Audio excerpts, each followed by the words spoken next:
اللہ آہستہ آہستہ تمام دنیاوی سہارے کو آپ سے الگ کر دیتا ہے، اس لیے نہیں کہ آپ بے سہارا ہو جائیں، بلکہ اس لیے کہ آپ کو رب کا سہارا صاف اور نمایاں نظر آئے، تاکہ آپ ہمیشہ اللہ پر بھروسہ رکھیں۔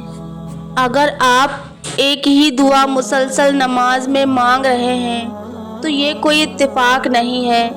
یقین رکھیں اللہ تعالیٰ اگر آپ کے دل سے دعا کا خیال نہیں نکالتا تو اس کا مطلب ہے کہ اس نے آپ کی دعاؤں کو قبول کرنے کا فیصلہ کر لیا ہے۔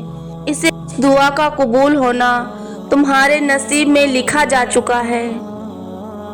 جو لوگ اللہ پر توکل کرتے ہیں اور تقوی کا راہ اختیار کرتے ہیں، اللہ پاک خود ان کے لیے راستے بناتے ہیں اور ایسے اسباب پیدا فرماتے ہیں جو بندوں کے وہم و گمان میں بھی نہیں ہوتے۔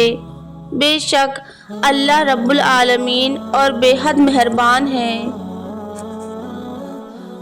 جو لوگ چھوڑ جائیں انہیں آپ بھی چھوڑ دیں، جو توڑ جائیں انہیں معاف کر دیں، جو الفاظ نہ سمجھ سکیں ان کے سامنے خاموشی اختیار کر لیں، جو جہاں ہیں اسے وہیں رہنے دیں۔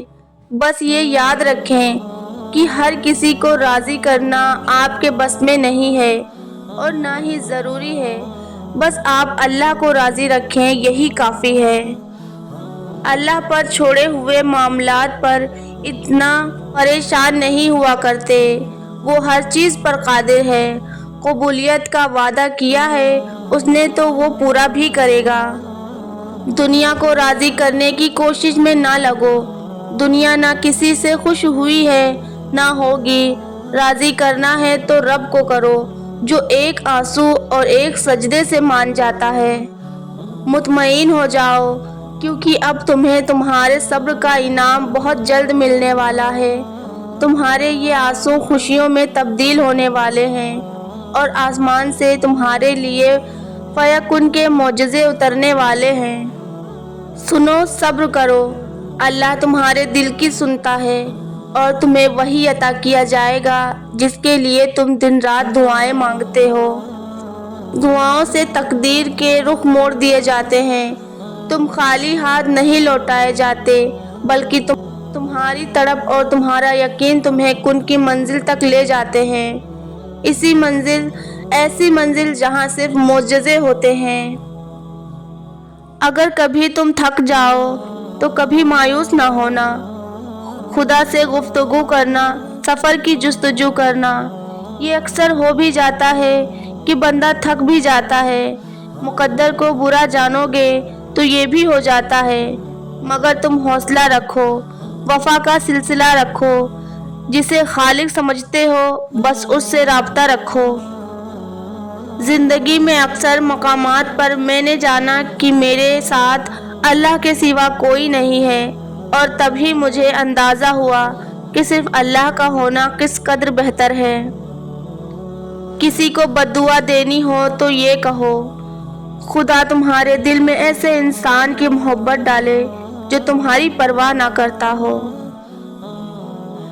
کہہ دو میرے ان بندوں سے جنہیں حالات ناممکن لگ رہے ہیں کہ میں ہر شے پر قادر رہنے والا ہوں۔ خوشی کا وقت بھی گزر جاتا ہے، دکھ کی گھڑی بھی، لیکن آپ کا استعمال کیا گیا ہو، آپ کو دھوکہ دیا گیا ہو، اس تکلیف سے نکلنے میں زمانے لگ جاتے ہیں۔ اپنی خوشیوں کی حفاظت کرو، سب کو سب کچھ مت بتاؤ۔ نظر سچ میں ہوتی ہے اور یہ بہت بری ہوتی ہے۔ انسان کے الفاظ سب کچھ ہوتے ہیں، دل جیت بھی لیتے ہیں اور دل چیر بھی دیتے ہیں۔ اپنے دل کی کیفیت اسے بتایا کرو کہ آپ کیا محسوس کرتے ہیں، کتنی تکلیف میں ہیں۔ آپ یقین رکھیں وہ بہت پیار سے سنے گا، اس کے سامنے رو لینے سے ہی آپ کے دل میں سکون اترے گا، بے شک وہ دلوں کا ہمراز ہے۔